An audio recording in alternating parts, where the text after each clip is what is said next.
لائیں کہے کہ ہمارا رب اللہ ہے، پھر اس پر جم جائیں۔ ان پر فرشتوں کا نزول ہوتا ہے، نہ کوئی غم کرو نہ خوف، خوشیاں مناؤ جنت کی جس کا تم سے وعدہ کیا گیا تھا۔ اللہ کی ربوبیت پر اطمینان جب انسان کو ہو جاتا، میرا رب اللہ ہے، ربی اللہ، انسان کے لیے نہ کوئی کھٹکا، نہ کوئی خطرہ، نہ کوئی خوف، نہ کوئی حزن۔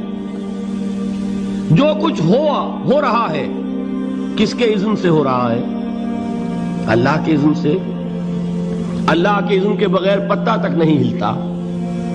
یہ کوئی اندھا بہرا مادہ نہیں ہے جس سے مجھے کوئی خوف ہو۔ اندھا بھینسا چلا رہا ہو اس سے تو ڈرنے کا ہر انسان کو ڈرنا چاہیے، نہ معلوم کس کو ٹکر مار دے۔ لیکن نہیں، اس کائنات کو چلانے والا ایک سمیع و بصیر خدا ہے، وہ جو میرا دوست ہے، میرا ولی ہے۔ اللہ ولی الذین آمنوا یخرجہم من الظلمات الی النور۔ اللہ اہل ایمان کا ولی ہے، ساتھی ہے، پشت پناہ ہے، مددگار ہے، حمایتی ہے۔ بتائیے جسے یقین ہو جائے کہ اللہ میرا مددگار، اللہ میرا محافظ، اللہ میرا پشت پناہ، اللہ میرا حمایتی، اس کے لیے کوئی خوف ہوگا؟ اس سے کوئی ڈر ہوگا؟ میں مثال دیا کرتا ہوں ایک بہت سادہ، پنجاب کے دیہات کی۔ تو بڑا چودھری ہے اور کوئی غریب کسان ہے۔ اس غریب کسان کے جانوروں کو ہر وقت اندیشہ ہوگا چوری کا، کوئی میری بھینس کھول کر نہ لے جائے، کوئی میرا بیل کھول کر نہ لے جائے۔ لیکن جس کے بارے میں یہ سب کو معلوم ہو کہ وہ جو بڑا چودھری ہے وہ اس کا دوست ہے، اس کی بچیا کو کوئی خوف ہوگا؟ اس کی بھینس پر کوئی ہاتھ ڈالے گا؟ اسے کوئی اندیشہ ہوگا؟ نہیں۔ کیوں؟ کہ وہ بڑا چودھری، بڑا اس کا یہاں کا سردار، جاگیردار، سب کو معلوم ہے وہ میرا دوست ہے، کوئی میرے خلاف اقدام نہیں کر سکتا۔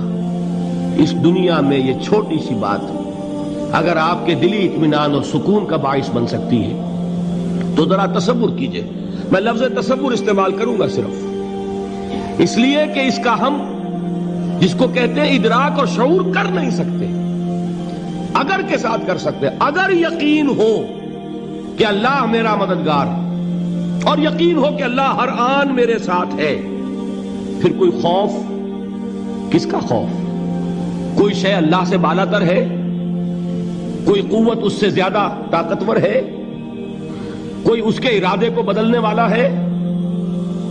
کوئی اس کی مشیت کے آڑے آنے والا ہے؟ یہی بات ہے جو حضور نے فرمائی۔ یہ ایمان کا حاصل ہے لب لباب، کہ دیکھو اچھی طرح اس بات کو ذہن نشین کر لو، اگر تمام انسان مل کر تمہیں کوئی نقصان پہنچانا چاہے نہیں پہنچا سکتے، مگر جو کچھ اللہ نے لکھ دیا ہو، اور تمام انسان مل کر تمہیں کوئی نفع پہنچانا چاہے نہیں پہنچا سکتے، مگر وہ شے جو اللہ نے طے کر دی۔ آپ پھر میں کہوں گا ذرا طاری کیجئے، اسے فرض کیجئے، اسے سوچئے۔ اگر اس حدیث پر ہمارا دل ٹھکا ہوا ہو تو کسی سے ڈر ہوگا؟ یہ مجھے نقصان نہ پہنچا دے، یہ میری رپورٹ خراب نہ کر دے، یہ میری انکریمنٹ نہ رکوا دے، یہ میرا یہ نہ بگاڑ دے، یہ میرے یہ نقصان نہ پہنچا دے۔ اس کا ڈر، اس کا ڈر، اس کا خوف، اس کی خوشامد، اس کے لیے جا کر طرح طرح سے اپنی عزت نفس کو ذلیل کروانا اس کے سامنے، یہ سب کچھ کیوں کرتا ہے انسان؟ جب سمجھتا ہے کہ اس کے ہاتھ میں میرا کوئی نفع ہے، اس کے ہاتھ میں میرے لیے کوئی ضرر ہے، یہ مجھے کوئی غضب پہنچا سکتا ہے، یہ مجھے کوئی نقصان پہنچا سکتا ہے، یہ میرا کوئی کام بنا سکتا ہے، یہ میری کوئی ضرورت پوری کر سکتا ہے۔ اسی کا نام شرک ہے۔ جہاں آپ نے یہ سمجھا کہ غیر اللہ کے اندر کوئی طاقت موجود ہے، وہی شرک ہے۔ بتوں سے تجھ کو امیدیں، خدا سے نو امیدی، مجھے بتا تو صحیح اور کافری کیا ہے؟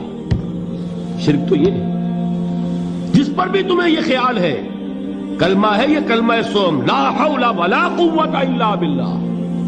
ذرا اس پر دل کو کبھی اگر آپ تصور کریں، پھر فرض کریں، دل ٹھک جائے اس پر، کوئی طاقت نہیں۔ یہی بات تھی جو شیخ عبد القادر جیلانی رحمۃ اللہ علیہ نے اپنی وصیت میں اپنے بچے سے کہی.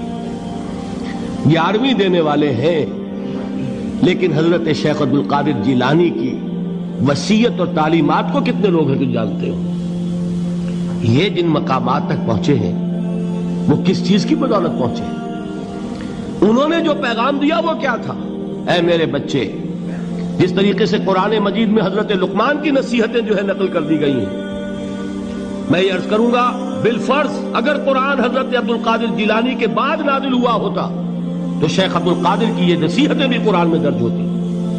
اتنی اونچی نصیحتیں ہیں. اے میرے بچے، اس حقیقت کو ذہن نشین کر لے، لا فاعل فی الحقیقت ولا مؤثر الا اللہ. اس کائنات میں نہ کوئی فاعل حقیقی ہے نہ مؤثر حقیقی ہے سوائے اللہ. کسی شے میں کوئی تاثیر نہیں اگر اللہ نہ چاہے. آگ جلا نہیں سکتی اگر اللہ نہ چاہے. پانی ڈبو نہیں سکتا اگر اللہ نہ چاہے. زہر ہلاک نہیں کر سکتا اگر اللہ نہ چاہے. کوئی چیز فائدہ نہیں پہنچا سکتی اگر اللہ نہ چاہے. تو در در پہ کیوں سر جھکاتے ہو؟ در در پر کیوں جبیں سائی کرتے ہو؟ سب کے سامنے کیوں ہاتھ پھیلاتے ہو؟ ایک اللہ سے مانگو. ایک اللہ کے سامنے زمین پر اپنی جبین رکھو. لا فاعل فی الحقیقت ولا مؤثر الا اللہ. نظر آتا ہے ہمیں کہ پانی پیاس بجھا دیتا ہے. پیاس بجھانے کی صلاحیت پانی میں نہیں ہے، اللہ کے اذن سے. کھانا بھوک مٹا دیتا ہے. بھوک مٹانے کی صلاحیت کھانے میں نہیں ہے، اذن رب میں. دیکھیے یہی یقین تھا. حضرت موسیٰ علیہ السلام کا واقعہ یاد کیجئے. سامنے سمندر آ گیا ہے. قوم دیکھتی ہے پیچھے کہ گرد و غبار کا طوفان ہے. معلوم ہوا کہ فرعون اپنے لشکر سمیت آ گیا ہے. لشکر جب چلتا تھا تیز رفتاری کے ساتھ تو گرد و غبار کا جو طوفان اٹھتا تھا اس کا تصور کیجئے. اور لمحہ بلمحہ وہ قریب آ رہا ہے. پوری قوم نے کیا کہا؟ اے موسیٰ انا لمدرکون. اے موسیٰ ہم کو پکڑے گئے. قرآن مجید نے تو یہاں وہ باتیں نہیں لکھی ہے، لیکن تورات میں یہ درج ہے کہ بنی اسرائیل جھگڑنے لگے، دست و گریبان ہو گئے موسیٰ کے ساتھ. موسیٰ ہمیں یہاں مروایا لا کر، اس سے تو ہم ہی بہتر تھے. وہاں کھانے کو ملتا تھا، زندگی تو تھی، بیگار ہم کر رہے تھے، موت تو نہیں تھی. اب جو کچھ ہوگا اس کا تصور کرو، جس طریقے سے ہمارے ٹکڑے اڑائے جائیں گے. تو لڑ رہے ہیں حضرت موسیٰ علیہ السلام سے. یہ تورات کی تفصیل ہے. قرآن میں صرف اتنا آیا ہے، پریشان ہو کر انہوں نے کہا انا لمدرکون. موسیٰ ہم تو پکڑے گئے. اس وقت موسیٰ کا جواب کیا ہے؟ کلا ان معی ربی سیہدین. نہیں، میرے ساتھ میرا رب ہے، وہ راستہ دے گا. بتائیے کہاں راستہ نظر آ رہا ہے؟ یہ ہے ایمان بالغیب. راستہ نظر نہ آئے تب اللہ پر یقین ایمان ہے. جیب میں پیسے ہوں اور تب دل کو اطمینان ہے تو ایمان کس پر ہوا؟ پیسے پر، اللہ پر نہیں. جب وسائل و ذرائع نہ ہو اور پھر یقین ہو کہ اللہ مسبب الاسباب ہے، وہ اسباب کا پابند نہیں ہے، وہ اسباب کا محتاج نہیں ہے، اسباب اس کے محتاج ہیں. اگر یہ یقین ہے تو اللہ پر ایمان ہے. یہ نہیں ہے تو تمہارا ایمان اسباب پر ہے، وسائل پر ہے، ذرائع پر ہے، مادیات پر ہے، اللہ پر نہیں. اس وقت کہاں راستہ تھا؟ کوئی راستہ تھا؟ سمندر ہے اور ادھر سے لشکر آ گیا ہے. کلا ان معی ربی سیہدین. اب دیکھیے ایمان کہہ دینا آسان ہے، ہوا معکم اینما کنتم. جہاں کہیں بھی تم ہوتے ہو اللہ تمہارے ساتھ ہوتا ہے. لیکن اس کا یقین قائم ہو جائے تو زمین و آسمان کا فرق واقع ہو جائے.